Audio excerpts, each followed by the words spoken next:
कभी सोचा है वो दिन कैसा होगा जब सूरज जमीन के इतने करीब आ जाएगा कि हर चीज जलकर राख हो जाएगी, जब पहाड़ रोई की तरह उड़ने लगेंगे और समंदर अपनी हदें पार करके जमीन को निगल जाएंगे। क़यामत के पहले लम्हे की वो खौफनाक गूंज जो हर जी रूह को मौत की नींद सुला देगी कैसी होगी। ये कोई कहानी नहीं, हकीकत है जिसे समझना हर इंसान के लिए जरूरी है।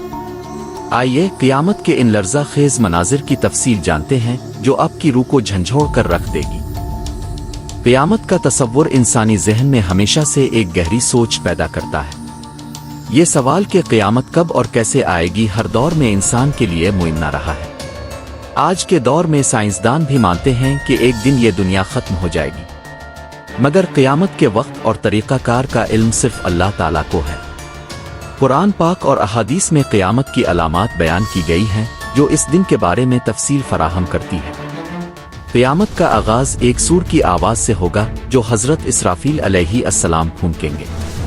ये आवाज़ इतनी खौफनाक होगी कि हर जानदार पर मौत तारी हो जाएगी और ज़मीन व आसमान लरज़ उठेंगे। इस आवाज़ की शिद्दत इंसानी दिमाग को बर्दाश्त नहीं कर सकेगी। पहाड़ रेजा रेजा हो जाएंगे, समंदर जोश में आकर जमीन पर छा जाएंगे और हर चीज फना हो जाएगी। यह क़यामत का पहला लम्हा होगा। सूर फूंकने के बाद जमीन और आसमान की तमाम तख्लीक तबाह हो जाएगी। ओजोन लेयर जो जमीन को सूरज की खतरनाक शुआओं से महफूज रखती है खत्म हो जाएगी। इसके बाद जमीन से ऑक्सीजन खत्म हो जाएगी और पहाड़ रोई की तरह हवा में उड़ने लगेंगे। जमीन की कशिश सिक्ल खत्म हो जाएगी और पानी का नाम व निशान मिट जाएगा। साइंसी तहकीक के मुताबिक पानी हाइड्रोजन और ऑक्सीजन के मॉलिक्यूल से मिलकर बनता है। क़यामत के दिन ये दोनों मॉलिक्यूल्स एक दूसरे से अलग हो जाएंगे और जमीन पर मौजूद तमाम पानी गायब हो जाएगा। सूरज जो जिंदगी की अहम बुनियाद है क़यामत के दिन जमीन के करीब आ जाएगा। साइंस के मुताबिक सूरज के अंदर मौजूद हाइड्रोजन मुसलसल जल रही है और यही अमल हमें रोशनी और हरारत फराहम करता है। लेकिन जब सूरज का ईंधन खत्म होगा तो ये जोरदार धमाके के साथ फट जाएगा और अपनी बैरूनी सतह को फैला देगा। सूरज की इस हालत को रेड जायंट कहा जाता है। सूरज जमीन के इतने करीब होगा कि इसकी हरारत हर चीज को जलाकर खाकिस्तर कर देगी। यह क़यामत का दूसरा लम्हा होगा।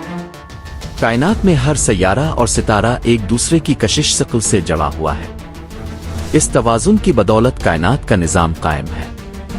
अगर उनमें से कोई भी अपनी जगह से हिट जाए तो कायनात का तवाज़ुन बिगड़ जाएगा और हर चीज आपस में टकरा कर फना हो जाएगी। क़यामत के दिन ये तमाम तवाज़ुन खत्म हो जाएगा और कायनात की हर शय तबाह हो जाएगी। चांद की मौजूदा हालत को देखकर साइंसदान क़यास करते हैं कि माजी में वहां भी पानी और ओजोन लेयर मौजूद थी, लेकिन किसी बड़ी तबाही के नतीजे में ये सब खत्म हो गया। ये नजरिया हमें जमीन पर क़यामत के मुमकिना असरात को समझने में मदद देता है। हमारी कायनात में अरबों कहकशाएं हैं और उन कहकशाओं में हमारी हैसियत एक रेत के जर्रे के बराबर भी नहीं। क्या ये मुमकिन है कि कायनात के किसी दूसरे हिस्से में हमारी जैसी मखलूक मौजूद हो?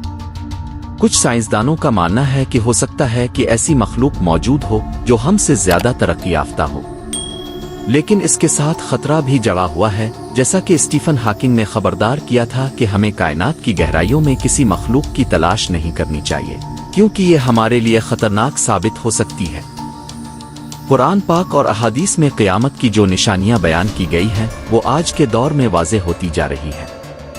सूरज के ज़मीन के करीब आने और ओजोन लेयर के ख़त्म होने की बात जो आज साइंसदान साबित कर रहे हैं, कुरान ने 1400 साल पहले बयान कर दी थी।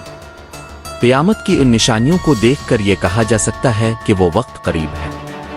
हमें अपनी जिंदगी का मुहासबा करना चाहिए और इस दिन की तैयारी करनी चाहिए। क़यामत के दिन सिर्फ वही लोग कामयाब होंगे जो अपनी जिंदगी को अल्लाह की रज़ा के मुताबिक गुजारेंगे।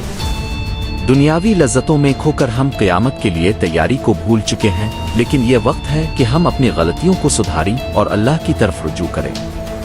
अगर आपको ये मालूमात पसंद आएं तो अपने दोस्तों के साथ ज़रूर शेयर करें ताकि वो भी क़यामत के बारे में जान सकें और अपनी ज़िंदगी को बेहतर बना सकें।